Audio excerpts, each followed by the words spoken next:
Alistair Bunkall joins me, Middle East correspondent for Sky News. He's joining us from Jerusalem. Alistair, good afternoon to you. Good afternoon, Sheila. Keen to talk to you about this mass grave that has been found near a hospital in Gaza. There are lots of claims and counterclaims around it, but tell us what we know about this particular find so far. Yeah, so the grave is in the compound that belongs to Nasser Hospital in Khan Younis, Gaza's second largest city. More than 300 bodies have been dug up from what was a car park area.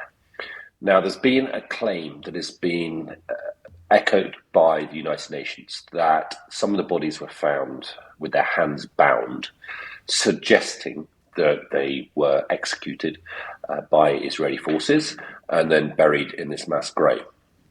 The Israelis have very, very strongly rejected that accusation and said that not only did that not happen, but they said during their operations around the hospital in late January, early February, they admit digging up some of the bodies temporarily to check to see whether any of the hostages had been buried there. And they said that they then reburied those bodies. Once they found that no hostages were there, they reburied the bodies. Now, I've had colleagues, I've had a team, a Palestinian team who work for us in Gaza at that hospital site over the last couple of days. And I have to say, they have not seen, and nor have they been told by anybody of evidence that any of the bodies were found with their hands bound or gagged. Nevertheless, and if anyone saw my report on Sky News last night or this morning, the pictures are just awful. I mean, more than 300 bodies dug up, most of them now decomposed, only identifiable by jewellery or particular significant T-shirts, for example, and families there just trying to find what happened to their loved ones. And can I ask you whether we know at this stage, I've got the International Court of Justice in mind when I ask this question, do we know at this stage the degree to which Israel is cooperating with that court to defend itself, I guess, against this claim of genocide? And sites such as the one you're describing, I imagine, would be really vital in that evidence gathering. Yeah, they would be, and there'll be many sites like that up and down Gaza that could either provide evidence to back a claim of genocide, or perhaps, which might be the case in this instance at Al-Nasser Hospital, exonerate the Israeli forces of not having done what they're accused of. Whether or not Israel is cooperating, that court process, there is no trial ongoing at the moment that is accusing Israel of genocide. We had the ICJ, the International Court of Justice, had a hearing early this year in which it handed down a number of recommendations and rulings that should therefore dictate Israel's behaviour, both in military terms but also humanitarian terms. I have no doubt that whenever the war comes to the point where people can get in and investigate accusations of war crimes against particular individuals or the broader accusation of genocide, that legal process will follow. It will be a long legal process, and Israel, I'm sure, will defend themselves. Yeah, and the wider question of what's still going on there, Alistair. Are we still seeing incursions from Israeli units? Yeah, very much so.